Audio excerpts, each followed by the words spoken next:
Okay, so I thank you all for joining us this afternoon. We have assembled together a lot of our local elected officials, our sheriff, our superintendent of schools, our supervisor of elections, our county commissioners are each here. We've also had the mayor is with us, several city council members. We also have leaders of our local business and the tourism communities. So, as many of you are aware, we did receive formal confirmation of a COVID-19 case yesterday afternoon. At 2 p.m., Escambia County, we did move into a local state of emergency. And then we also activated our EOC at a level 2. This morning at 8 a.m., we had a level 1 meeting with all of our emergency support partners.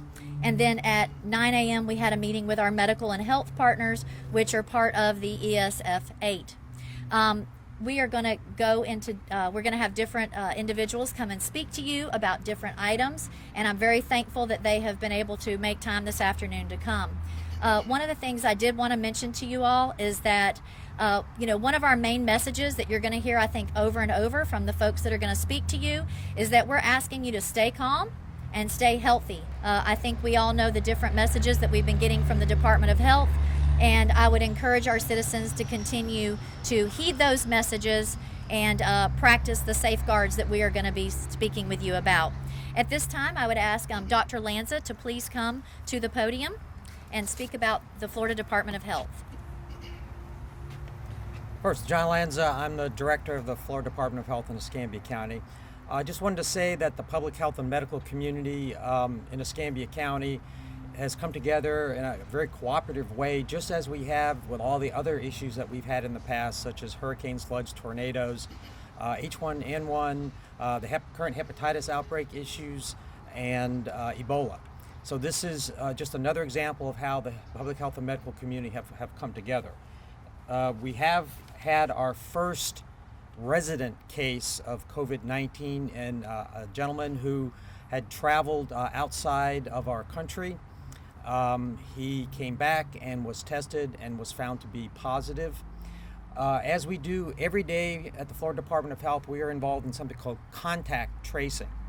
We do that every day for tuberculosis, hepatitis A, and other diseases that are out there, and we're doing the same thing for COVID-19. We have contacted this individual, figured out who they may have come in contact with, and we're in the process of letting them know that they may have come in contact with an individual with this particular disease, and then giving them appropriate instructions as to self-quarantine or self-isolate, or depending what the situation is. For several weeks now, specimen collection has been available to any healthcare provider in Escambia County, Florida, and for the rest of the state as well. Currently, the Florida Department of Health labs are accepting COVID-19 test kits, specimen collection kits, I should say, for evaluation. But in the past couple of weeks, we have had Quest and LabCorp, the large national laboratories, have also stepped up and are currently providing tested for COVID-19. We are also hopeful that our local hospitals will be available to do that shortly.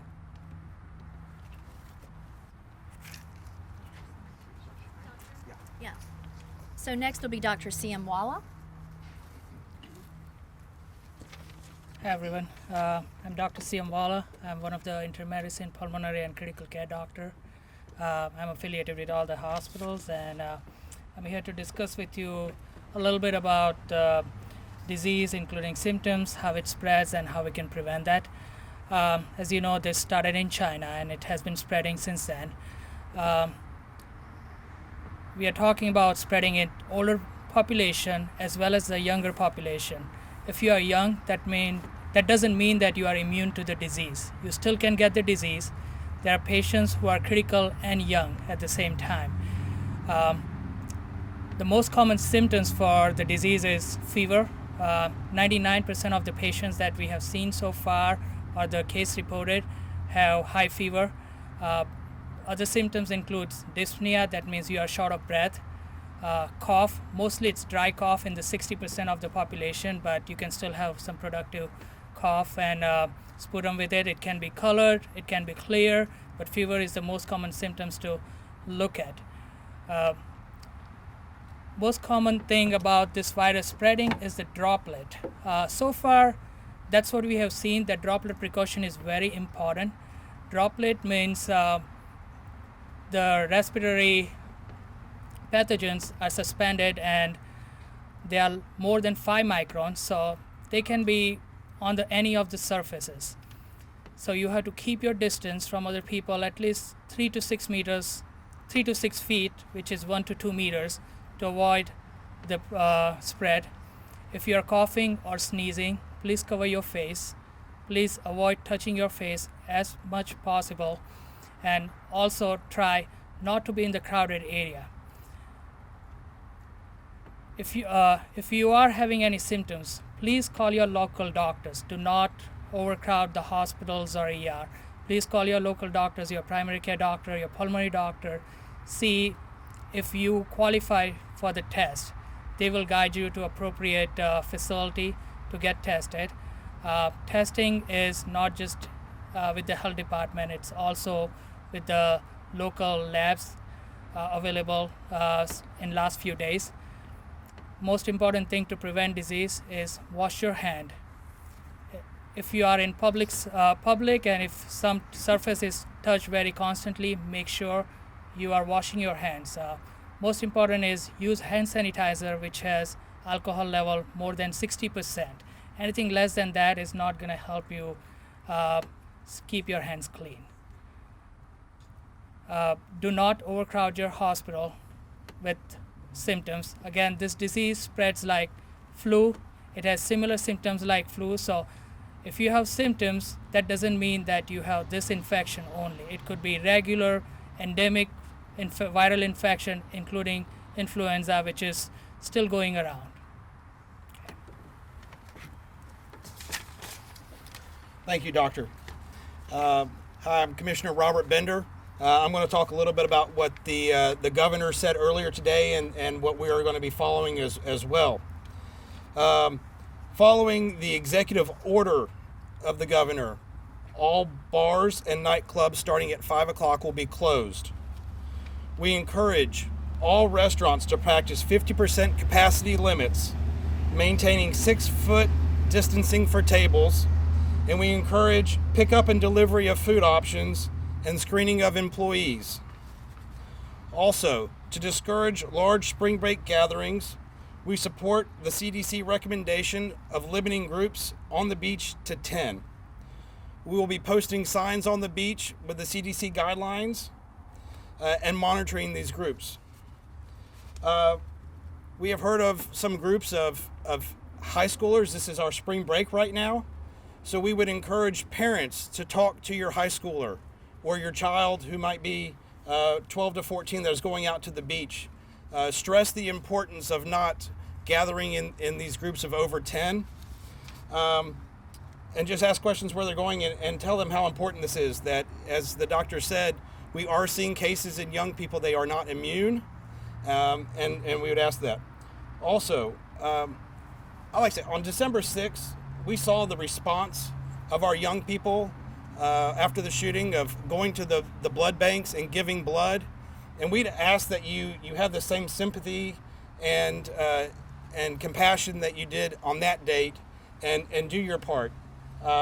Try to avoid the gatherings of more than 10 people on spring break. We have 26 miles of beaches, so you can still find a place to go to this beach, enjoy it, maintain the social distancing. And so at this time, we are not closing the beaches, but encouraging those to follow the CDC guidelines and practice and safety practices.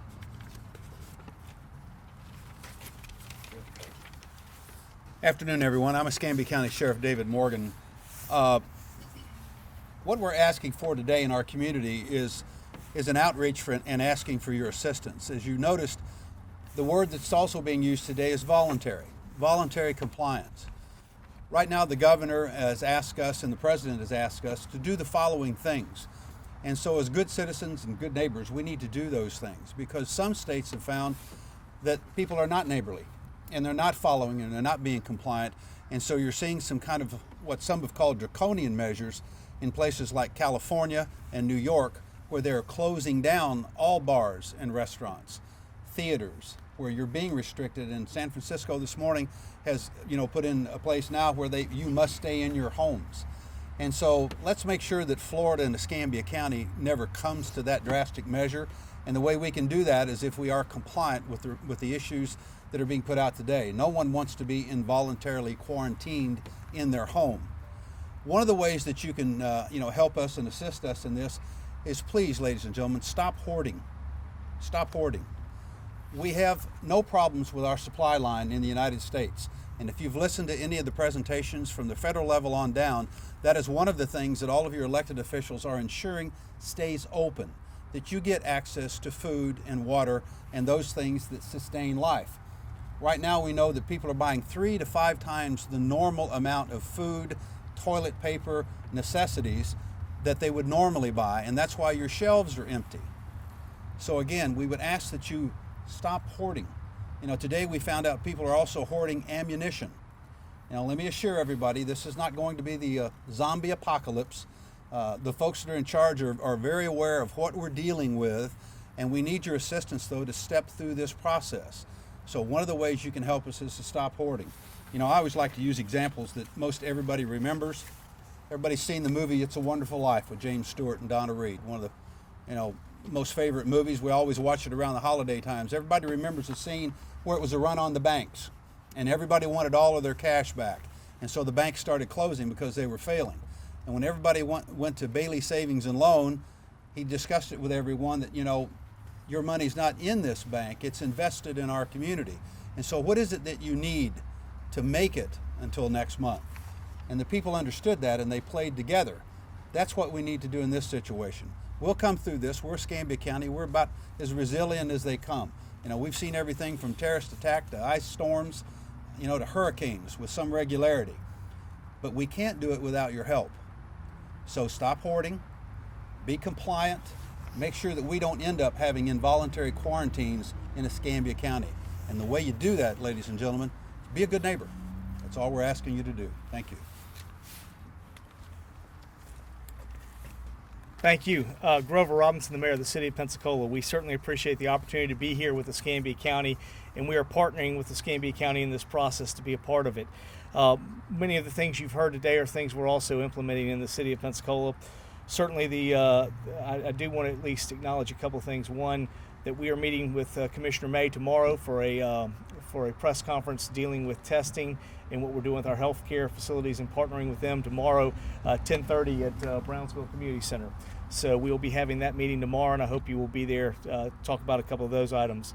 Two, the city of Pensacola today at our executive meeting declared a state of emergency to join with all the other ones. So we are in a state of emergency at this particular time as well, and we are moving forward with the things that the governor's asked for related to the closure of nightclubs and bars, as well as the reduction of restaurants to 50%. And to begin to transition, we'd like those restaurants to begin to look at ways to transition to pickup and delivery. We are certainly sympathetic with what this means potentially financially and economically, and we don't want you as an employee of these places to worry. So I want you to know that today I've sent a letter to the governor asking them to look at, similar to what we did in BP when we had a claims facility for small businesses, that we do the same thing right now to ensure that our employees of those small businesses continue to have a sustainable wage and earning ability for them to be able to live as we move through this. We're very concerned about you on all things, so we want you to know that we understand the challenges you're going through, and we are trying to address every single one of them. So again, your local government here is working well together and finding ways to make sure that we are continually looking out for you, our citizens, and finding every different way we can find to protect you. So we ask that you do comply with these, both within the city of Pensacola and Escambia County, and we will continue to work for ways that we can protect you, both health, financial, and every other way that we can. We are certainly working through that, and I want you to know everybody here is working on that. Thank you.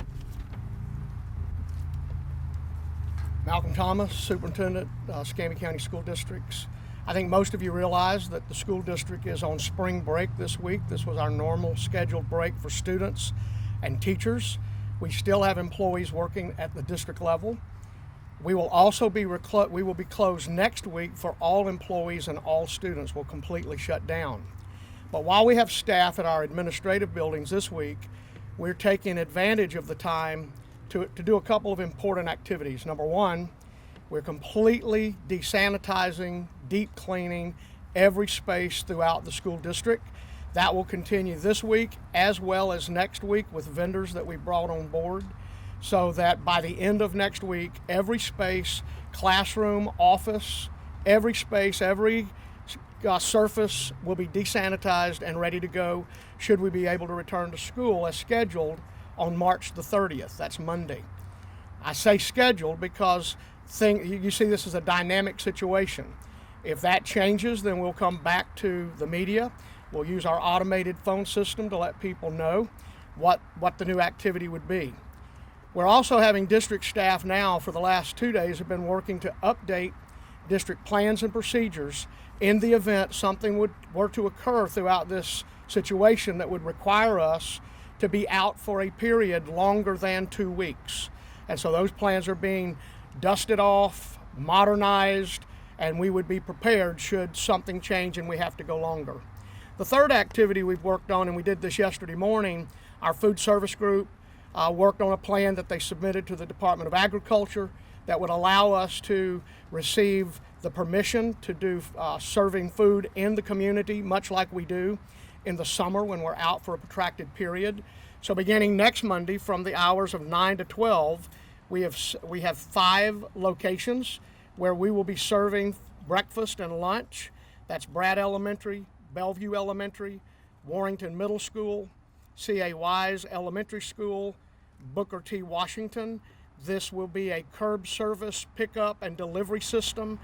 These are non-perishable food items in to-go containers, and people would just drop by and pick up the food for breakfast, lunch. We are prepared in our application to expand the number of sites where we would provide feeding if we have to be out of school for students for a longer period of time. Thank you. Good afternoon. My name is David Stafford. I'm the Supervisor of Elections here in Escambia County. Just a couple of brief words. Number one, we are having an election today. The polls did open on time at our 80 precincts throughout the county. Since this COVID outbreak commenced, we only lost 2 polling places, Azalea Trace and University Pines, both facilities that cater to the older population as well as have some adult living facility component to it. We were able to, the same day we were notified by those polling places, we were able to secure a alternate polling location. I want to special thanks to University of West Florida and Olive Baptist Church who agreed to host those polling locations. Notifications went out to those voters the same day, and we know just anecdotally that voters were getting them in their mailboxes because we were hearing from them. Again, polls did open on time. They'll be open until 7 p.m. This evening. Turnout is what I would consider fairly light. We're on track. We just checked, and we just exceeded 10,000 voters today. That would put us on track for about 20,000 for the day. In-person election day ballots, combined with the 32,000+ votes already cast via vote by mail and early in-person voting. That's going to put us on track to do about 30% turnout for this election. We have provided all of our polling locations with a limited number of supplies to clean common areas with directions to do so regularly, as well as a very limited supply, because the supply in general is very limited, to hand sanitizer. We ask both poll workers as well as voters when they arrive at the polls, if they have the ability to bring sanitary materials for them to be able to use themselves. Again, we'll be open until 7 p.m. One last thing is there still is an opportunity for a voter today who does not wish to go to their polling place or just simply cannot get to their polling place to come to our office downtown, corner of Palafox and Intendencia, and pick up it's a vote by mail, or otherwise known as an absentee ballot. So they would still have an opportunity to vote They would have to fill out an affidavit. There's an emergency affidavit that's required under state law that has not been waived. You have to fill that out. It's a very simple affidavit, and then you can either designate someone to pick up the ballot for you, or you can pick it up yourself. But that ballot still must be returned to us by 7 p.m. We have opportunity for that individual to do it right there on the spot in our office, or they could take it out, bring it back in to us, but it would have to be back to us by the close of polls at 7 p.m. But we are on track to vote throughout the day, 7 p.m. We opened on time this morning, and I want to take a special thanks to the poll workers. As you can imagine, that was priority number one, is making sure we had the personnel, but those folks showed up. So if you're out voting today, give a special thank you to those folks that are out there doing the job of making our democracy work. Thank you very much. Okay, so in closing, before we take questions, what I'd like to say is that I believe that we're fighting an invisible enemy, and this is an enemy unlike any that we've seen in the past, particularly in our area. We've typically had what I would say are tangible disasters. We've had hurricanes, we've had floods, we've had things where you can see the damage and then you know how to make the repair. But because with this invisible enemy, we are having to do things different, we're having to think differently, and we're having to have different actions. I do think that this will draw us closer as a community, that it will make us stronger. So with the help of these men and women behind us, and then all the other folks in the community that are already gearing up in terms of the emergency support functions, and those the health and medical personnel and the first responders that are already responding to this particular event, I would say that all of their work is going to make our community better, and it's going to help our citizens and our community stronger in the end. So I think we would like to do questions one at a time, please. My question's probably for Dr. Lanza, if you don't mind answering. What do we know at this point about this first patient in Escambia County? I know you said it was travel related. Do you know where they traveled to, when they traveled? It's a gentleman who traveled outside of the. He came back in, was symptomatic, and was tested, and was found to be positive. What further steps are being taken now? Could you rephrase that question? What further steps are being taken now in terms of tracking? Oh, contact tracing, yes. We have obtained information from the agency that did the test of people who may have come in contact with this individual for a brief amount of time, and we are notifying them that they may have come in contact with someone who tested positive for COVID. This is a typical process. We do it on a daily basis for hepatitis A, tuberculosis. We're very well acquainted with how to do this, and we are performing the necessary evaluations and interviews. What is their condition at this point? What is their condition? The case, the gentleman. That would be privileged information, and there are privacy laws at both the state and federal level that would preclude me from answering that question. Okay. Jim, any other questions?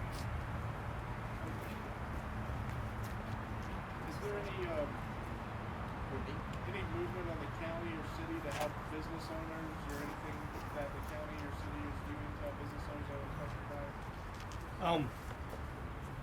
I simply looked at the experience. I told him, I said, Governor, we've never had a. This is an unprecedented event, much of the same way Janice said it's an invisible thing that we're dealing with.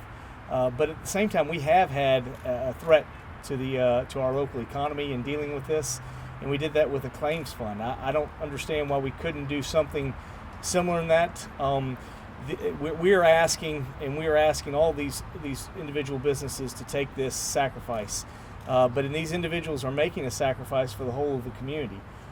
In my letter, I indicated that I believed in some way or another we ought to find a way to compensate for those payroll expenses of those small businesses. I would hope there would be something similar to what we did with BP claims, and the ability for those companies to be able to put something in to be able to cover their payroll, especially in the event that they did not release any employees, didn't terminate or fire any employees, and kept them on. I think this sacrifice is a communal sacrifice, and while I certainly am a believer in free enterprise economy, the sacrifice that these individuals are making, I think it's worth us at the federal and state level to be figuring out if there's a way to make sure they stay whole through this process. Certainly we all hope this is a short containment, but we don't know going forward. But I think that's the best thing we can do at this particular time in looking at something like what we did under BP. And it's not unprecedented. Granted, it was a private entity that provided those dollars. It would not be much more difficult to set up the same kind of mechanism and use a governmental entity to do that. I got a question for Jack Brown. Visit Pensacola. Last week, Visit Pensacola got $200,000 emergency marketing plan. As I understand it, the plan was to market for people to drive to this community. Have y'all changed that approach?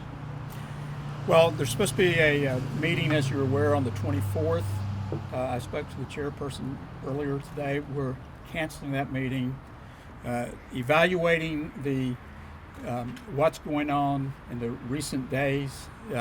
We've decided that we're not going to move forward with the emergency funding at this point. We have adequate funding for marketing, but we also think it's prudent that we are sensitive to the needs of the community as a whole. We're reaching out to our partners. We're going to take an operational pause as far as marketing. We're continuing to refine our plans, but other people, people are going to come to the beach. We got great weather, they'll come, but we're going to scale back on marketing right now. We just think that's the right thing to do for our community. I have a question about first responders that perhaps Eric could speak to, and also maybe Sheriff Morgan. But first question is, are first responders, including 911 dispatchers, doing anything different than they normally would do? Perhaps dispatchers are screening for coronavirus illness before people are sent out. And also, Sheriff Morgan, if your agency was taking any precautions. Sure, I can speak for Escambia County Public Safety. Right now, 911, our dispatchers are screening calls. As calls come in, if they exhibit flu-like symptoms, go down a screening questionnaire, travel around the country, wherever you travel to, last 14 days, how long have you had your signs and symptoms, and then our crews are taking precautions. We have PPE in place for our EMS crews. We're actually doing things to limit the personnel inside the homes. So if a fire response is not needed, we try to leave fire guys outside, let the EMS handle the patient care, and don the proper PPE. Once they get done with the patient, they doff the PPE and decon the box and get ready for the next call. So we are taking precautions for our responders. Pretty soon here we'll be implementing here at the EOC. We're having a conference outside for this very reason. We're going to start scanning people as they come into the EOC. We are a level 2 activation. We want to protect the integrity of the EOC and not get people sick as we try to operate out of here. So daily scans will start taking place with our staff and with visitors coming in to operate or work out of the EOC. What does daily scan mean? Daily scannings, we're taking temporal scans with a temporal thermometer to see if they're running fevers and making sure that our people haven't gone or traveled outside anywhere or done any domestic travel or anything inside the outside the area. So I can't speak for the sheriff's office, so. Yes, sir. Thank you. Can I ask a follow-up to that question? Sure. You were just mentioning the steps like being outside here to try and avoid sickness among staff, but yet even still we have a large congregation of almost every leader of every organization involved in this up there. I haven't seen some coughing. Right. So why is that? Why are we outside or Closely together, Well, which is against what you're advising.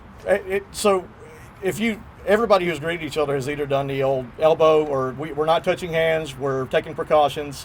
While we are kind of in an area where outside distancing, I think the medical doctor could talk better about that. But Could he?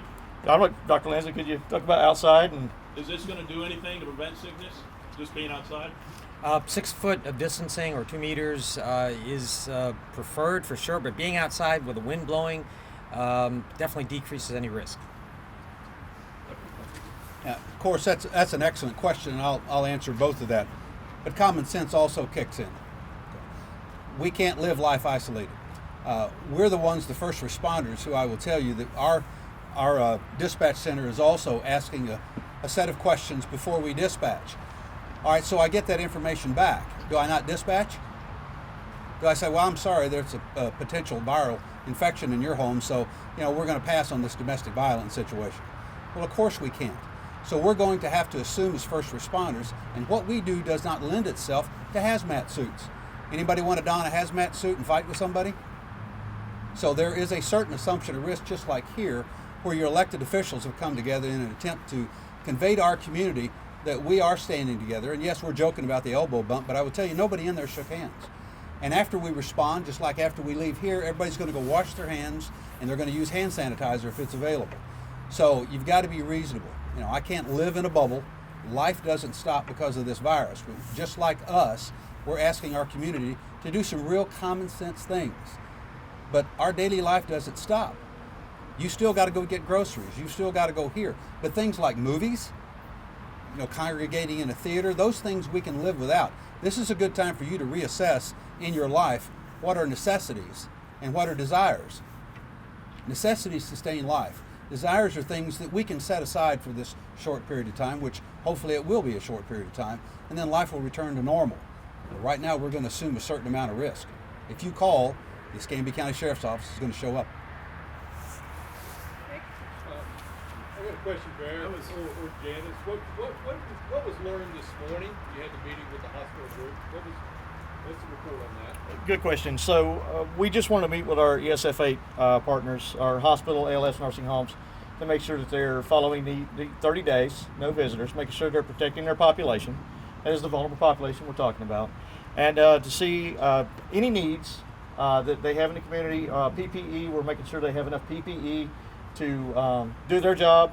Once again, protect their clientele, protect their occupants of the facility. So we had good interaction with them. Everybody seemed to be following the proper procedures, protocols, hand washing, hygiene, social distancing within the community centers, and interaction with outside people coming in. So the other side of it was just to let them know that we're here. If they need anything, ESF 8 is activated. We are at level 2. They can call and if they need resources, information requests, we can provide that. We've heard that the hospitals currently don't have the equipment to actually do the tests themselves. Is there any move to help the hospitals do that kind of testing? That's a good question. I'm going to defer that one. The Department of Health has obtained 625,000 separate tests available that we're distributing out to healthcare entities, including the hospitals.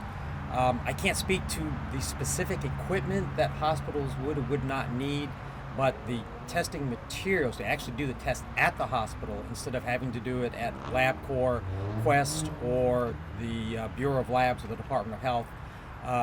That testing reagent, the material, the chemicals, is available. I would say there was, Commissioner May and I had a conversation with all 3 hospitals, and also, I still want to call them Escambia Community Clinics, but Community Health.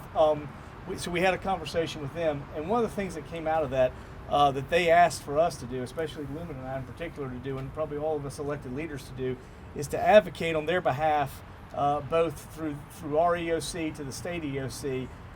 What they said they were coming through and having difficulty with was the N95 mask, which I believe are they're working to get more of those in production. But clearly in the testing, that's a test.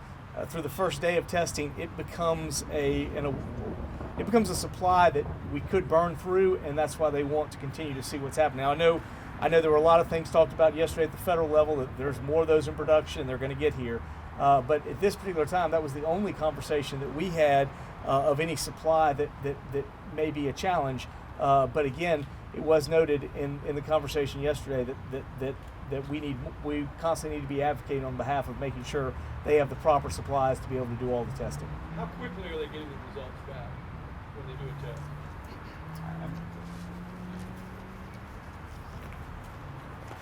Of course, the more communities that are sending specimens in to be tested at the state lab and at Quest and LabCorp, just the mass is slowing down the testing. So I don't have an accurate number right now. We've heard between 2 and 4 days, depending on where it is sent. But the idea is that the 625,000 possible tests, the chemicals for that will be at the local level, so that turnaround will depend on the the flow at that particular facility, at the hospital, for example. So right now, we're waiting to see when the hospitals can start local testing, and then we'll have a better idea how long it takes from when the sample is taken, the specimen is taken, to when the results are available. Colin? So to answer your question, currently it's taking 24 hours minimum, but maximum is taking 3 to 4 days, depending on how many tests are being sent.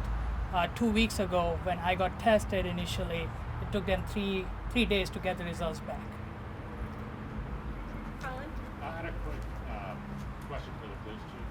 Yesterday, it was announced that the Pensacola Police Department were going to be collecting information about minor incidents via the phone and not in person. I just wanted to make sure that was still going on and if there are any additional measures required. It is. Again, we're responding to every single call for service. If you pick up the phone and call the police department, we are responding.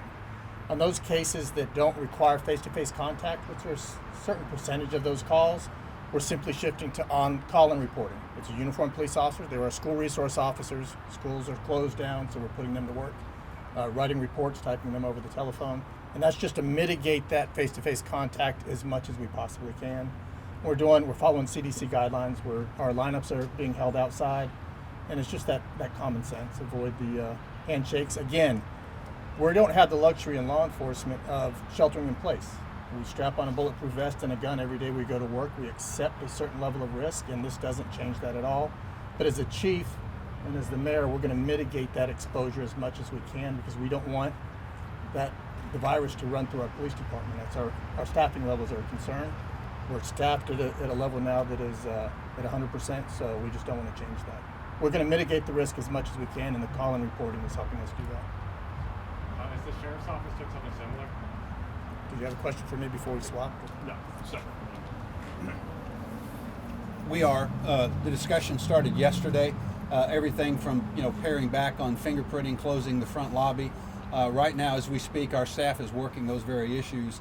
We're looking at paring down our workforce at work. How many folks that are in administration can they telecommute? Can we have you do your job at home?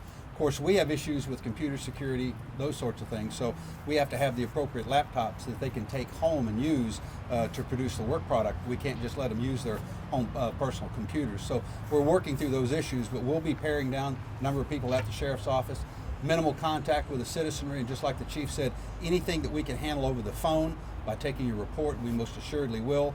We're trying to eliminate as much as possible, one-on-one contact. But again, in what we do, that's an impossible thing. I can't totally cut that out. And again, we just assume a certain level of risk. What I'm sure what the chief he alluded to, and we're very concerned about, is losing this war of attrition. So, one of the things we just did, we're checking our training list. We're finding out that the word that we got from the Florida Department of Law Enforcement is any of their officers that travel to out of country or high risk states, Washington State, California, New York, Washington D.C., Chicago. The Chicago airport was also listed on that. Returning back to Escambia County, they will self-quarantine. So we're now looking at that because the probability of your exposure in those areas or being out of the country is very high. So now I take these officers, I've got a couple coming back from training from one of those states. They're going to go into quarantine for 14 days. So I'm worried about my attrition rate. So now my officers respond to calls that they have to respond to, and we find out that there were people quarantined in that home, and so now I lose 2 more officers. I could literally wake up one day with nobody to respond. So those are very real issues that we're seeing. Again, how much risk do we assume, and how can we juggle this to make it through the time period or time frame that we've currently been given? It's going to be a difficult task. All right, we're going to take one more question from Chorus, and then if you have additional questions later, feel free to contact the appropriate public information officer. In regards to the beach, the recommendation of groups of 10 or less, is that something that's actually going to be enforced? Will the sheriff's office be out there making sure people are following that? Again, it was the governor's recommendation to do that. I have, of course, Paulo Guia, the executive director of the Island Authority here, as well as Dave Greenwood, who is the director of public safety out there. And so we are going to be posting signs informing beach visitors that you need to try to minimize to these groups of 10 and to social distance. And again, we have 26 miles of beach, so there's plenty of room for them to do that. we don't have the customary issues that the rest of the state is dealing with. So all 26 is open for visitors. And then, of course, I've talked with Dave, and if the lifeguards can say, hey, if you guys would please disperse a little bit, but we won't necessarily have law enforcement coming behind us and enforcing that. Again, I think as we're hearing today is that we are asking the public to take these recommendations and advisories into consideration and do their own part. It shouldn't take the sheriff's department or the lifeguards to come in behind you and ask you to do it. If you want to combat the spread of the virus, that it is on you to do your part as well. Well, following up to that, what's the message you want to send to out-of-state visitors? It was an extremely busy weekend over there at the beach, probably very little room to distance from people on the main public areas. What's the message you want to send out-of-state visitors? You want to say spring break is canceled, don't come here? What do you want to tell them? Well, again, it's not necessarily canceled. As we see, Visit Pensacola is probably going to pull back some of their advertising dollars to those areas. But it's up to the people to make their own decisions on what they feel comfortable. Of course, if they feel they've been exposed, not to travel, and to go on the recommendations of the CDC, just like what we're following. Thank you very much.